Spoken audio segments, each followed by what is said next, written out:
Hello friends, welcome to M Jahan academy YouTube channel. कैसे हैं आप सब? आशा करती हूँ आप सभी अच्छे होंगे। तो फ्रेंड्स, आज मैं शिक्षण विधि के बारे में चर्चा करूँगी इस क्लास में। ये सभी टीचिंग एग्ज़ाम के लिए है, चाहे सीटेट हो, जेटेट, केवीएस, रीट, ऐसे सभी टीचिंग एग्ज़ाम के लिए आज का ये सेशन बहुत ही इंटरेस्टेड और इम्पोर्टेंट दोनों है। ठीक है, और ये 5 नंबर यहाँ से ज़रूर आएंगे। और ये सभी जो शिक्षण विधियां हैं इसके बारे में हम लोग चर्चा करेंगे इस क्लास में। अगर सेशन आप लोगों को अच्छा लगे तो लाइक, शेयर, सब्सक्राइब करना मत भूलिएगा, क्योंकि एक वीडियो बनाने के लिए बहुत ही ज़्यादा समय लगता है और हमें मोटिवेट भी करता है और अच्छा वीडियो बनाने के लिए। तो चलिए शुरू करते हैं आज का सेशन। यहाँ देखिए, शिक्षण विधि। शिक्षण विधि क्या चीज़ है, आइए देखते हैं।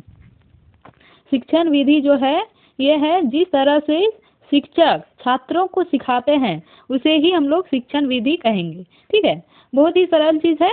जिस तरीके से एक शिक्षक बच्चों को सिखाते हैं उसी सभी तरीकों को हम लोग शिक्षण विधि कहेंगे। और ये जो शिक्षण विधि है ये किस पर आधारित है? ये शिक्षण विधि कैसा होना चाहिए?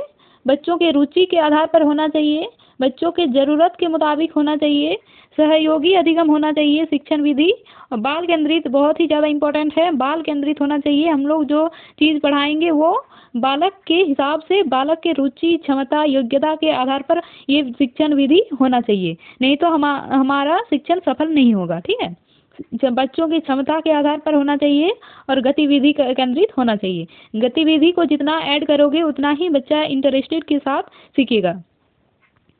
बच्चा जितना एक्टिव रहेगा उतना ही जल्दी वो सभी चीज़ को अपने अंदर एब्जॉर्ब कर पाएगा, वो सभी चीज़ को आसानी से सीख पाएगा।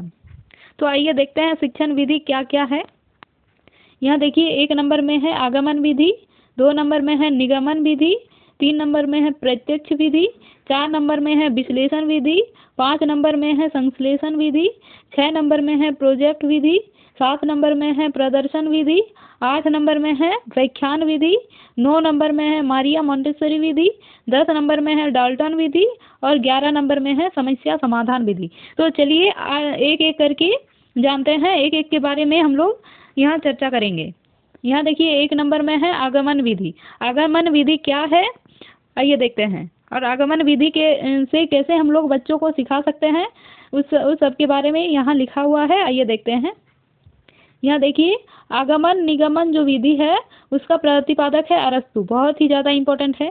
आगमन निगमन विधि के प्रतिपादक है अरस्तु, इसे याद कीजिएगा, आपके एग्जाम में आ सकता है। ठीक है, आगमन विधि। आगमन विधि में बच्चे उदाहरण का विश्लेषण करते हुए सामान्य नियम स्वयं निकालते हैं। यहाँ उदाहरण को पहले विश्लेषण करता है और उसके बाद सामान्य नियम तक बच्चा सीख जाते हैं। पहले उदाहरण देता है, उसके बाद नियम को सीखता है।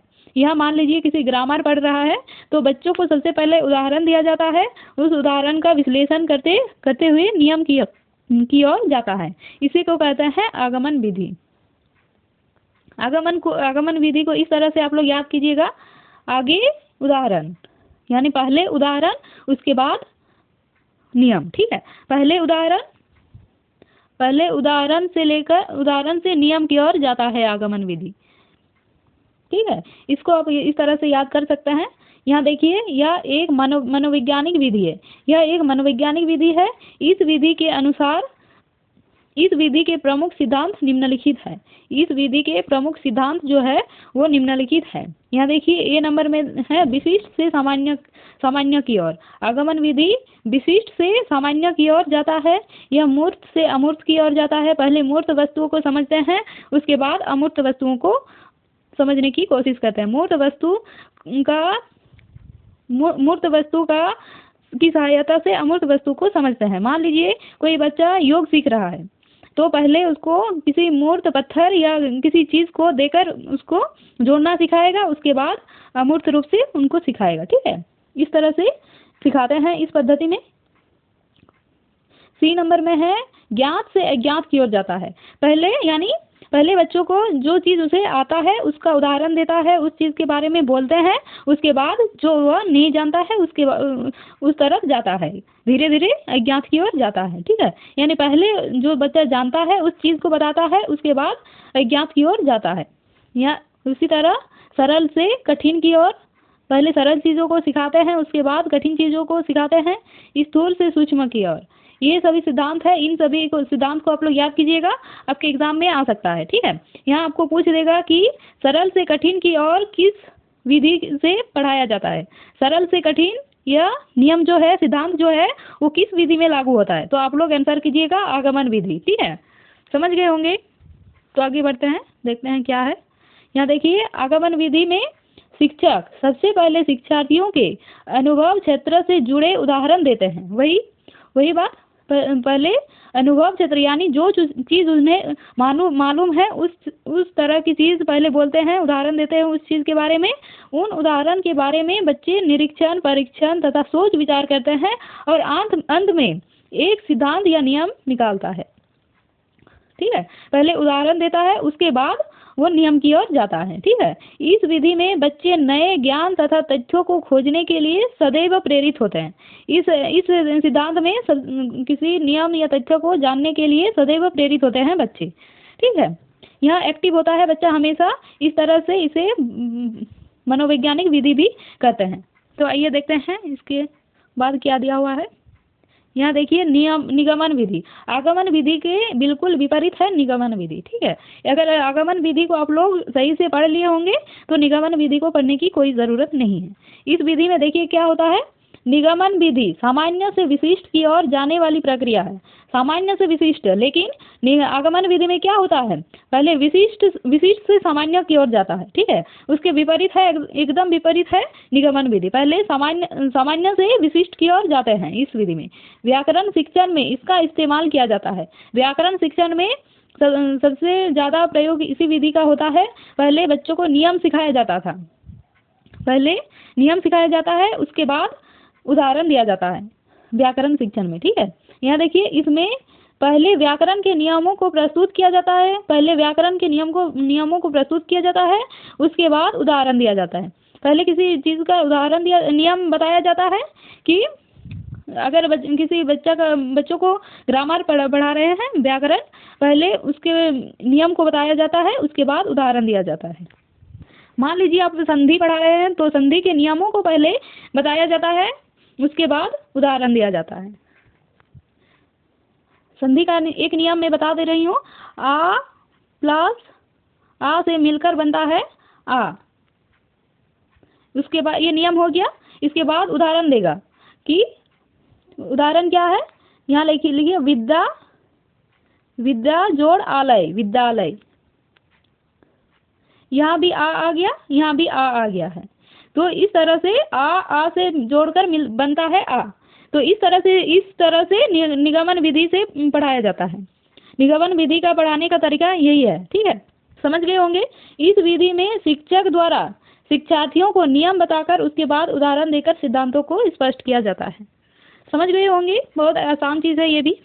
इन दोनों के एक साथ पढ़िएगा तो ज़्यादा अच्छा होगा। ठीक है, इसका बिल्कुल विपरीत है। ये जो आगमन विधि है, आगमन विधि में होता है विशिष्ट से सामान्य की ओर, और निगमन विधि में होता है सामान्य से विशिष्ट की ओर। आइए देखते हैं 3 नंबर में क्या है, प्रत्यक्ष विधि। प्रत्यक्ष विधि क्या है, इस विधि का अन्य नाम, इसका अन्य नाम है, इन अन्य नामों को अच्छे से पढ़िएगा। ठीक है, अन्य नाम है प्राकृतिक विधि, सुगम विधि और निर्बाध विधि। इन तीनों विधि को याद कीजिएगा। ये सभी है प्रत्यक्ष विधि के अन्य नाम, सभी को याद कीजिएगा। प्रत्यक्ष विधि की जगह प्राकृतिक विधि, सुगम विधि या निर्बाध विधि का यूज भी कर सकता है। प्रत्यक्ष विधि भाषा सीखने की एक विधि है जिसमें जानबूझकर भाषा को सुनने और बोलने पर जोर दिया जाता है। इस विधि में भाषा को सुनने और बोलने पर जोर दिया जाता है। इस विधि में वार्तालाप के जरिए शिक्षा देने पर जोर दिया जाता है। वार्तालाप के जरिए शिक्षा दिया जाता है इस विधि में। इसीलिए बातचीत, इशारा, खेल, अभिनय जैसे इंटरैक्टिव कार्य पर जोर दिया जाता है। इस विधि से यूजफुल होता है भाषा सीखना। भाषा सीखना इस विधि से बहुत ही ज़्यादा महत्वपूर्ण है, बहुत ही ज़्यादा इस्तेमाल किया जाता है इस विधि को, ठीक है, भाषा सीखने के लिए।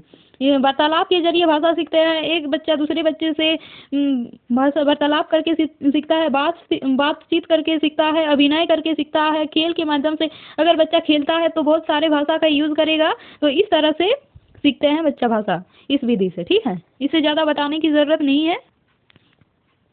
यहाँ देखिए विश्लेषण विधि। विश्लेषण विधि क्या है? इस विधि में किसी समस्या को छोटे छोटे खंड में विभाजित करके फिर उन सभी खंड का विश्लेषण करके समाधान निकाला जाता है।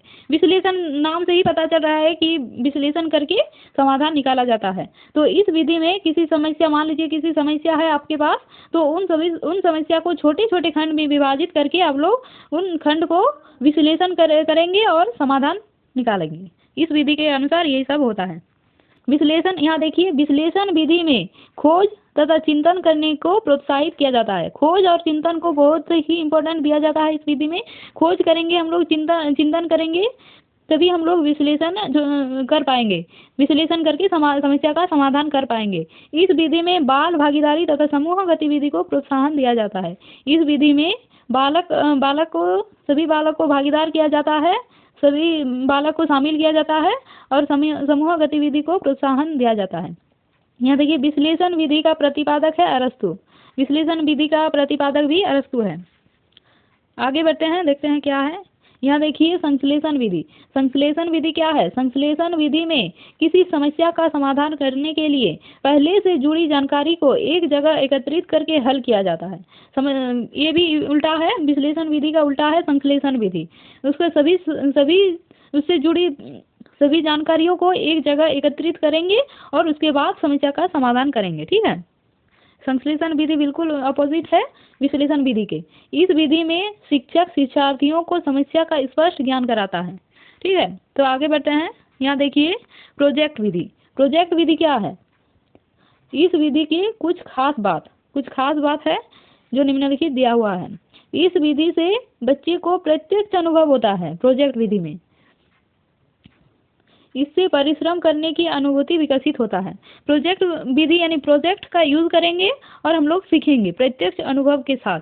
मान लीजिए आपको ज्वालामुखी के बारे में पढ़ेंगे, तो आप लोग ज्वालामुखी की प्रोजेक्ट बनाएंगे और स्कूल को ले जाएंगे और उससे टीचर डिस्कस करेंगे उसको देखकर, और आप लोग इस तरह से सीखेंगे, ठीक है।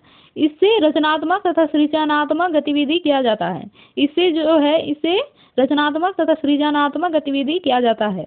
यहाँ देखिए किलपैट्रिक ने इस विधि के 4 तरह की परियोजनाएं बनाई है। इस प्रोजेक्ट विधि के जनक है किलपैट्रिक। इसका अवधारणा दिया था डीवी ने। डीवी के शिष्य है किलपैट्रिक। कहीं कहीं डीवी को भी जनक माना गया है, लेकिन एक्चुअल में है किलपैट्रिक। इस पद्धति के जनक है किलपैट्रिक। इसे भी याद कीजिएगा, आपके एग्जाम में आ सकता है। तो किलपैट्रिक ने इस विधि के 4 तरह के परियोजनाएं बनाई हैं। वो क्या क्या है? पहले निर्माण, उसके बाद आनंद, उसके बाद समस्या और उसके बाद विशिष्ट शिक्षण, ठीक है। तो आगे बढ़ते हैं, देखते हैं क्या है। यहाँ देखिए 7 नंबर में प्रदर्शन विधि। प्रदर्शन विधि क्या है? प्रदर्शन विधि एक ऐसी विधि है जिसमें शिक्षक किसी घटनाओं, अवधारणाओं तथा सिद्धांतों को दिखाते हैं और उदाहरण देकर स्पष्ट किया जाता है। प्रदर्शन विधि एक ऐसी विधि है जिसमें शिक्षक किसी घटनाओं, अवधारणाओं तथा सिद्धांतों को दिखाते हैं और उदाहरण देकर स्पष्ट किया जाता है। मान लीजिए आपको देश के बारे में पढ़ना है, तो ग्लोब के जरिए हम लोग शिक्षक ग्लोब लेकर आएंगे क्लास में, और ग्लोब के जरिए हम लोग अपने जो देश के बारे में पढ़ेंगे वो ग्लोब के जरिए पढ़ेंगे, प्रदर्शन करेंगे। इस तरह से सीखते हैं हम लोग प्रदर्शन विधि में। किसी चीज को प्रदर्शन करके हम लोग सीखते हैं। यहाँ देखिए इस विधि में छात्र वस्तु को मूर्त रूप से देखते हैं, जिससे उन्हें सीखने में मदद मिलती है। मूर्त रूप से सीखते हैं, अमूर्त नहीं, ठीक है। मूर्त यानी ग्लोब हो गया, किसी वस्तु हो गया, किसी आलेख हो गया, चित्र हो गया। इस तरह से चीज़ों के बारे में हम लोग, चीज़ों के जरिए हम लोग सीखते हैं इसी प्रदर्शन विधि में, ठीक है। देश के बारे में पढ़ना है तो हम लोग ग्लोब का इस्तेमाल करेंगे। यहाँ देखिए प्रदर्शन विधि के कुछ खास बात। यह एक मनोवैज्ञानिक विधि है। प्रदर्शन विधि जो है यह एक मनोवैज्ञानिक विधि है। इस विधि में जिज्ञासा को सचेत रखा जाता है। इस विधि में विभिन्न शिक्षक सहायक उपकरण का प्रयोग किया जाता है, यानी TLM, टीचिंग लर्निंग मेथड। और ये उपकरण हो सकता है मॉडल हो सकता है, आलेख हो सकता है, श्यामपाठ हो सकता है, चित्र हो सकता है, या किसी वस्तु भी हो सकता है। ठीक है। यहाँ 4 नंबर में है, इस विधि में छात्रों के चिंता शक्ति का विकास होता है। चिंता शक्ति का विकास होता है इस विधि में, साथ ही रुचि और प्रेरणा बढ़ती है। रुचि और प्रेरणा बढ़ती है इस विधि में। इस विधि में बच्चा सक्रिय होते हैं, हमेशा एक्टिव रहते हैं इस विधि में। तो देखते हैं आगे क्या दिया हुआ है। यहाँ देखिए व्याख्यान विधि। व्याख्यान विधि क्या है? व्याख्यान विधि एक पारंपरिक तथा व्यापक रूप से इस्तेमाल किए जाने वाले विधि है। ठीक है, ये बहुत ही ज़्यादा इस्तेमाल होता है यह विधि, और ये पारंपरिक विधि भी है। इस विधि में शिक्षक किसी विषय के बारे में जानकारी देने के लिए मौखिक रूप से बोलकर समझते हैं, मुख से बोलते हैं और बच्चे सुनते हैं, समझते हैं। इस विधि में शिक्षक किसी आलेख, चित्र, वीडियो आदि का सहायता भी लेते हैं। इस विधि में सिर्फ शिक्षक ही सक्रिय होते हैं और छात्र निष्क्रिय होते हैं। ये प्राइमरी बच्चों के लिए ये अच्छा मेथड नहीं माना जाता है, लेकिन उसके बाद ये अच्छा माना जाता है, लेक्चर मेथड। यहाँ देखिए 9 नंबर में है मारिया मोंटेसरी विधि। मारिया मोंटेसरी क्या कहते हैं? बच्चों को खेल खेल में शिक्षा देना चाहिए। मोंटेसरी शिक्षण पद्धति में बच्चों को सीखने के लिए स्वतंत्रता दी जाती है। इसमें अपने हाथ से सीखने तथा सहयोगात्मक खेलने पर जोर दिया जाता है। अपने हाथ से करके सीखने पर इन्होंने अच्छा माना है और सहयोगात्मक खेल पर भी इन्होंने जोर दिया है। इस पद्धति में औपचारिक शिक्षा के बजाय बच्चों के रुचि तथा गतिविधियों को शामिल किया जाता है। बच्चों को रुचि तथा गतिविधियों को शामिल किया जाता है इस विधि में। बच्चों के रुचि को अधिक इम्पोर्टेंट माना है और गतिविधि करके हम लोग इस विधि से सीखते हैं। इसमें बच्चों के अपनी गति तथा तरीकों से सीखने का मौका दिया जाता है। ग्रेड और परीक्षा जैसे पारंपरिक नियमों को निरुत्साहित किया जाता है। ग्रेड तथा परीक्षा को इस विधि यह विधि यानी मोंटेसरी विधि ग्रेड और परीक्षा को अच्छा नहीं माना है, इन्हें हमें निरुत्साहित करना है। प्रत्यक्ष निर्देश के बजाय सामग्री की सहायता से सिखाया जाता है। प्रत्यक्ष निर्देश से बच्चों को नहीं देना चाहिए, बल्कि हमें सामग्री की सहायता से यानी TLM की सहायता से हमें बच्चों को शिक्षा देना चाहिए। सभी बच्चों को उत्सुक बनाने पर जोर दिया जाता है ताकि बच्चे हमेशा सक्रिय रहें। ठीक है, बच्चों को जितना सक्रिय रखोगे उतना ही बच्चा जल्दी सीखेगा। यहाँ देखिए डाल्टन विधि। डाल्टन विधि क्या है? डाल्टन विधि एक ऐसी विधि है जिसमें छात्र अपनी गति से काम करता है। छात्र अपनी गति से काम करता है और जरूरत पड़ने पर शिक्षक से मदद मांगते हैं। ठीक है, ये बच्चे अपने जितना सीखने की क्षमता है उसके अनुसार वो सीखते हैं। अगर वो कुछ चीज़ नहीं कर पाते हैं तो शिक्षक से मदद मांगते हैं। इस विधि का सबसे पहले विकलांगों के एक स्कूल में शुरू किया गया था। इसके बाद 1920 में मैसाचुसेट्स के डाल्टन के हाई स्कूल में इसे शुरू किया गया था। मैसाचुसेट्स के डाल्टन के हाई स्कूल में इसे शुरू किया गया था। ये भी बहुत ही ज़्यादा इम्पोर्टेंट है, आप लोग याद कीजिएगा। इस विधि को अमेरिका के शिक्षा शास्त्री हेलन पार्कहोस्ट ने विकसित किया था। इसका जनक यानी हेलन पार्कहोस्ट है। इसे भी याद कीजिएगा, बहुत ही ज़्यादा इम्पोर्टेंट है। इस विधि में रुचिपूर्वक तथा स्वतंत्र पूर्वक सीखने की अनुमति दी जाती है। ठीक है, आइए देखते हैं 11 नंबर में क्या है आज का लास्ट। समस्या समाधान विधि। समस्या समाधान विधि क्या है? समस्या समाधान विधि एक ऐसी विधि है जिसमें किसी समस्या का समाधान करने के लिए एक व्यवस्थित प्रक्रिया है। किसी समस्या का समाधान करने के लिए एक व्यवस्थित प्रक्रिया है जिसके निम्नलिखित चरण है। वो चरण क्या है? 1 नंबर में है समस्या को परिभाषित करना, यानी समस्या को पहचान करना। उसके बाद समस्या के कारणों का निर्धारण करना। उसके बाद है समस्या समाधान के लिए विकल्पों की पहचान करना। उसके बाद समस्या के लिए विकल्पों को पहचान करेंगे, विकल्पों का चयन करना। उसके बाद है समस्या को क्रियान्वित करना। समस्या समाधान विधि के कुछ लाभ हैं, वो क्या है? देखिए, विद्यार्थियों में वैज्ञानिक दृष्टिकोण की भावना विकसित होता है। इस विधि में वैज्ञानिक दृष्टिकोण की भावना विकसित होता है। और 2 नंबर में है यह पुस्तकीय ज्ञान पर आश्रित नहीं होता है। 3 नंबर में है बालकों में व्यवहारिकता, सहनशीलता, व्यापकता की भावना विकसित होता है। इसमें बच्चा सक्रिय होता है और इस विधि से जो ज्ञान अर्जित होता है वह दीर्घकालिक होता है। ठीक है, और इसकी कुछ हानि भी है जो निम्नलिखित है। समस्या के बारे में समझ की कमी, सभी बच्चा समस्या का पहचान नहीं कर सकता है। 2 नंबर में है समस्या को हल करने के लिए उचित जानकारी तथा तथ्यों की कमी, समस्या का अव्यवस्थित होना, और 4 नंबर में है समस्या को हल करने के लिए धैर्य की कमी। ये सभी है हानि। तो आइए, यही तक था हमारा सेशन। लाइक शेयर सब्सक्राइब करना मत भूलिएगा। एक वीडियो बनाने के लिए बहुत ही ज़्यादा मेहनत लगता है और आपका एक लाइक और सब्सक्राइब हमें मोटिवेट करता है वीडियो बनाने के लिए। तो यहाँ तक देखने के लिए बहुत बहुत धन्यवाद। मिलते हैं किसी नेक्स्ट सेशन में, तब तक के लिए जय हिंद, वंदे मातरम।